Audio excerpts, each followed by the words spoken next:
Hey guys, welcome back to Retro Phones. Today, in episode 5 of this Old Phones series, we're going to be having a quick look at a W810 from Sony Ericsson.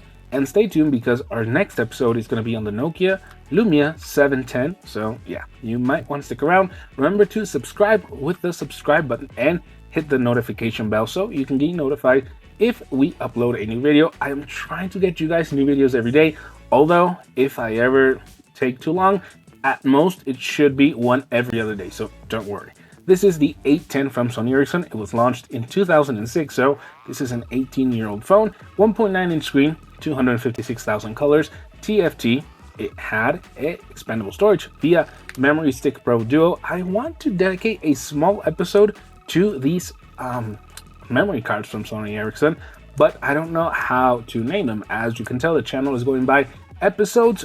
If we ever reach episode 1000, that would be a monumental day. But speaking about accessories and little things like this, I think we're going to call them capsules. So stick around for a capsule on these memory cards. This one came included with the phone. Now, this one I bought from a flea market like all of my other phones.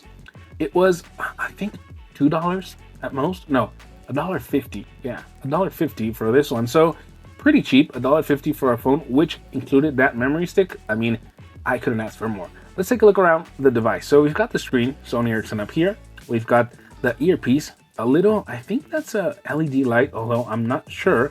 Right here we have the Walkman button, although it's very faded. Contextual keys like select and go back. A D-pad with media buttons. The C key, which deletes in Sony Ericsson. The back key would be right here. And this one I think is a shortcuts key. We have a 1 through 9 asterisk and hashtag plus a 0 numpad right here, pretty standard, and the click is really nice. Now let's turn around over to this side where we have volume up and volume down. Again, they all work, as you can tell right here. Volume up, volume down. The little magnifying glass tells us that these were also zoom buttons for the camera. As you can see here, we also have a dedicated camera button, which tells us that it can also do video. Remember, in 2006, the fact that a phone could do video was actually a pretty nice feature. Right here, a lanyard, well, a place to put your lanyard, which is really cool. I mean, phones nowadays do not have this. In fact, I think a lot of new gen kids do not know what this is for. I want to make a TikTok about that. Right here, microphone hole. I think, I'm pretty sure it's a microphone hole. This is the fast port, which is one of those notorious ports that a lot of people do not like. Expandable storage and the play and pause button, which works in any place in the UI, from what I can tell. Up here, infrared port. This is the power on and off switch. On the back, it's missing the back plate. I know I've been trying to find it, but it's been kind of difficult. It's not so easy to find. If I ever do find one, well, you're going to be the first to know in the channel. Here is the loudspeaker, which sounds pretty loud. And this right here would be the camera. Yep, the camera, which was a 2-megapixel camera, if I'm not mistaken, with autofocus and an LED flash. It would do video, as you could probably tell already. It also has Bluetooth 2.0 and FM stereo with RDS, so pretty nice in terms of connectivity. And as you can tell, it's held up pretty decently for 18 years of use. I know the backplate missing is a big turnoff for a lot of you guys. You guys want to see pristine condition phones. But remember, I do not buy these from collectors. I do not buy these refurbished.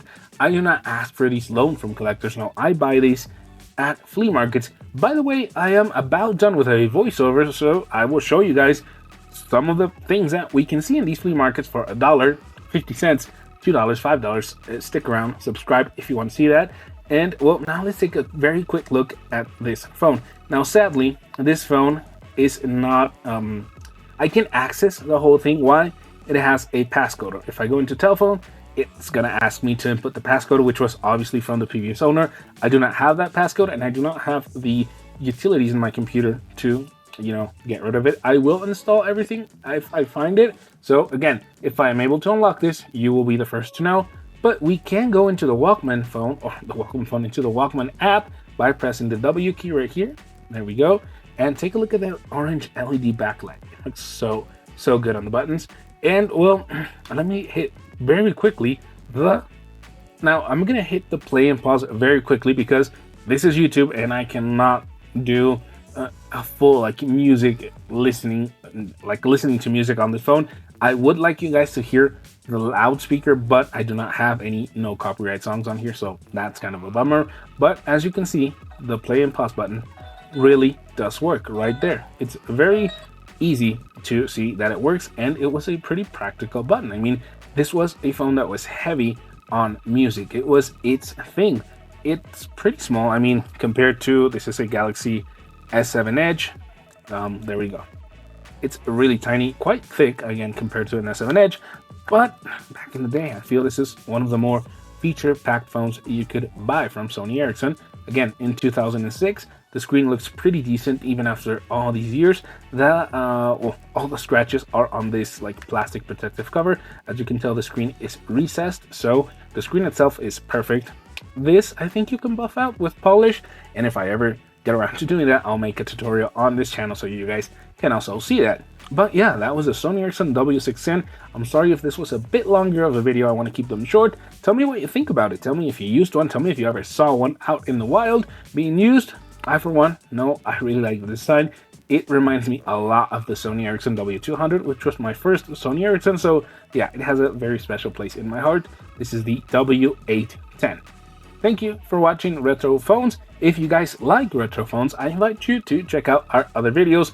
I don't have a lot up. There's only other 4 episodes. As you can tell, this is episode 5. But stick around because we will eventually get to episode 1000. That is our goal. That is what we want to reach. 1000 phones, 1000 episodes. It would be amazing if you guys stuck around from the beginning to the end. Sort of like, I think, watching One Piece, you know, from the beginning to the end. But hey, there's always another phone to be had, another phone to be looked at. Thank you for watching. Thanks to all of you guys who have subscribed. And if you haven't subscribed, there's the button right there. It's completely free. And I'll see you in another video.